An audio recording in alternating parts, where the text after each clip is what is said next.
السلام علیکم ورحمۃ اللہ وبرکاتہ۔ آج میں آپ لوگوں کو عمرہ ادا کرنے والے جن کا قتل کا ایک سچا واقعہ سناؤں گی۔ حضرت سیدنا ابو طفیل رحمۃ اللہ علیہ فرماتے ہیں، زمانہ جاہلیت میں ایک جنیا یعنی جن عورت وادی زیرتو میں رہتی تھی۔ اس کا صرف ایک ہی بیٹا تھا جس سے وہ بہت محبت کرتی تھی۔ وہ اپنی محبت کا شریف ترین اپنی قوم کا نوجوان تھا۔ اس کی شادی کر دی گئی۔ جب اس کی شادی کا 7واں دن تھا تو اس نے ماں سے کہا، اے امی جان، میں دن کے وقت کعبہ کا طواف کرنا چاہتا ہوں۔ ماں نے اسے سمجھایا، بیٹا مجھے تم پر قریش کے صفا یعنی ناسمجھ لوگوں سے خوف ہے۔ اس نے کہا، میں سلامتی کی امید رکھتا ہوں۔ ماں نے اس کو اجازت دے دی تو اس نے سانپ کی صورت اختیار کی اور کعبہ کی طرف چل پڑا۔ اس نے طواف کے 7 چکر لگائے اور مقام ابراہیم کے پیچھے 2 نفل ادا کیے۔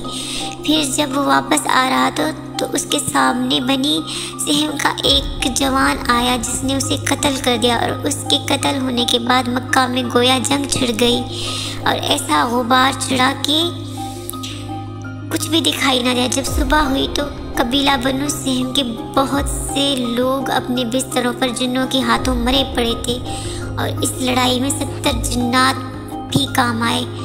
گستاخ جن کا انجام۔ حضرت سیدنا عامر بن ربیعہ فرماتی ہیں کہ ہم ابتدائے اسلام میں نبی کریم صلی اللہ علیہ وسلم کے ساتھ مکہ میں تھے کہ اچانک ایک ہاتف غیب سے پکارنے والے نے مکہ کے ایک پہاڑ سے آواز دی اور مسلمانوں کے خلاف کفار کو بھڑکایا۔ تو نبی کریم صلی اللہ علیہ وسلم نے فرمایا، یہ شیطان ہے، اور کسی شیطان نے کسی نبی کے قتل پر لوگوں کو نہیں بھڑکایا مگر اس کو اللہ تعالیٰ نے قتل کر دیا۔ پھر کچھ دیر کے بعد نبی کریم صلی اللہ علیہ وسلم نے فرمایا، اللہ تعالیٰ نے اس کو ایک عفریت یعنی سرکش جن کے ہاتھوں قتل کرا دیا ہے، جس کو سمج کے نام سے پکارا جاتا ہے۔ جنات کی دفن کی حکایت۔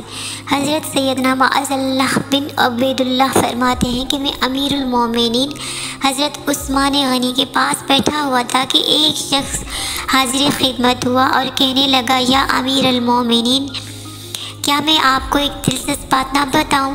حضرت سیدنا عثمان رضی اللہ عنہ کی طرف سے اجازت ملنے پر وہ گویا ہوا، میں نے ایک وسیع بیان میں تھا کہ ہوا کے 2 بگولے آئے جو آپس میں گتم گتا ہوئے اور پھر جدا ہو گئے۔ میں ان کے گتم گتا ہونے والی جگہ پر گیا تو وہاں میں نے ایسے سانپ دیکھے کہ اس سے پہلے کبھی نہیں دیکھے۔ اچانک مجھے ان کستوری کی خوشبو محسوس ہوئی تو میں نے ان سانپوں کو الٹ پلٹ کرنے لگا کہ اتنی پیاری اور پاکیزہ خوشبو کس سانپ سے آ رہی ہے۔ بالآخر معلوم ہوا کہ یہ ایک چھوٹے سے پیلے سانپ سے آ رہی ہے جو مر چکا تھا۔ میں نے گمان کیا کہ ان میں سے بہتر ہے، چنانچہ میں نے اسے پکڑا اور اپنے امامے میں لپیٹ کر دفن کر دیا۔ دفن سے فارغ ہونے کے بعد ابھی میں تھوڑی ہی دور گیا تھا کہ ایک منادی نے مجھے آواز دی کہ تو ہدایت یافتہ ہے۔ یہ سانپ در حقیقت جن تھے جو آپس میں جھگڑتے تھے۔